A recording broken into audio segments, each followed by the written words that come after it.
श्री स्वामी समर्थ. अवधूत चिंतन श्री गुरुदेव दत्त. स्वामी समर्थ महाराज की जय. मित्र हो, आपण असं नेहमी म्हणतो आपल्या आयुष्यात खूप अडचणी दुःख आहेत, याच्यातून बाहेर कसं पडायचं. परंतु दुःख आणि अडचणी या कुणासही चुकलेल्या नाहीत, का तर आयुष्याचा हा एक प्रकारचा खेळच आहे. असा पृथ्वी तलावरती एकही माणूस नाही की ज्याच्या आयुष्यात फक्त सुख आणि सुख आहे आणि फक्त दुःख आणि दुःख आहे. सुख आणि दुःखाचा खेळ तर प्रत्येकाच्या आयुष्यात येतोच, का तर अंधारानंतर सूर्योदय हा होतोच आणि सूर्योदयानंतर अंधार हा होतोच. पण आपण ऐकत आलो आहे की आपण जेव्हा परमेश्वराशी अंतर्मनाने जोडले जातो तेव्हा याच दुःख अडचणी आपल्याला अगदी छोट्याशा वाटू लागतात.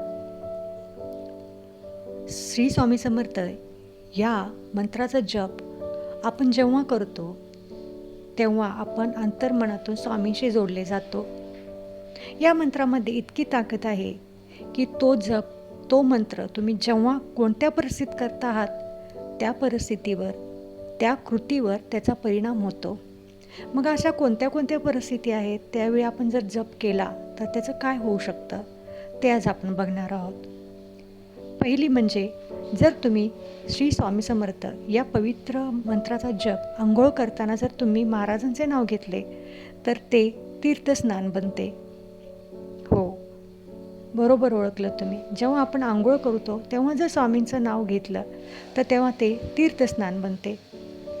दुसरं म्हणजे, जेव्हा आपण सकाळी संध्याकाळी जेवत असतो तेव्हा महाराजांची कृतज्ञता व्यक्त केली आणि श्री स्वामी समर्थ या मंत्राचं नाव घेऊन जर जेवण केलं तर ते जेवण म्हणजे एक प्रसाद बनते.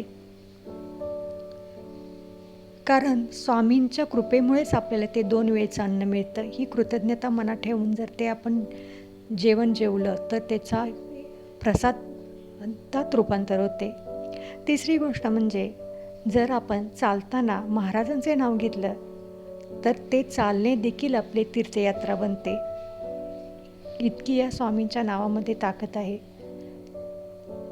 चौथं म्हणजे, जेव्हा गृहिणी स्वयंपाक करतात तेव्हा स्वयंपाक करताना जर महाराजांचं नाव घेतलं तर तो पूर्ण स्वयंपाक अगदी महाप्रसाद ठरतो आणि तो आपल्या घरच्यांना खायला मिळतो.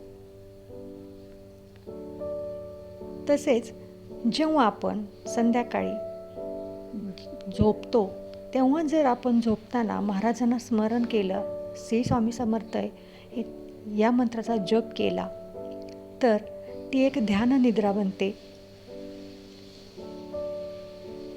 6वं म्हणजे, काम करताना, अगदी ते कोणतंही काम असो, घरातील काम असो, शेतातील काम असो किंवा ऑफिसमधलं काम असो, कोणत्याही प्रकारचं काम असो, ते काम करताना जर आपण स्वामींचं नाव घेतलं तर ते कर्मभक्ती बनते. इतकी या स्वामी समर्थ मंत्रामध्ये ताकद आहे. तसेच शेवटी 7वं म्हणजे, घरात महाराजांचे जर नाव घेतले तर ते एक घर मंदिर बनते. म्हणून श्री स्वामी समर्थ या मंत्राचा जप कधी, कुठे आणि कसा करतो हे त्या कृतीवर त्याचा परिणाम होतो. म्हणूनच मित्र हो, नेहमी आपल्या मुखी स्वामींचे नाव असावे, जेणेकरून कोणतंही संकट, कोणतंही दुःख आपल्याला ते अगदी हलकं वाटून फुलासारखं वाटू लागेल.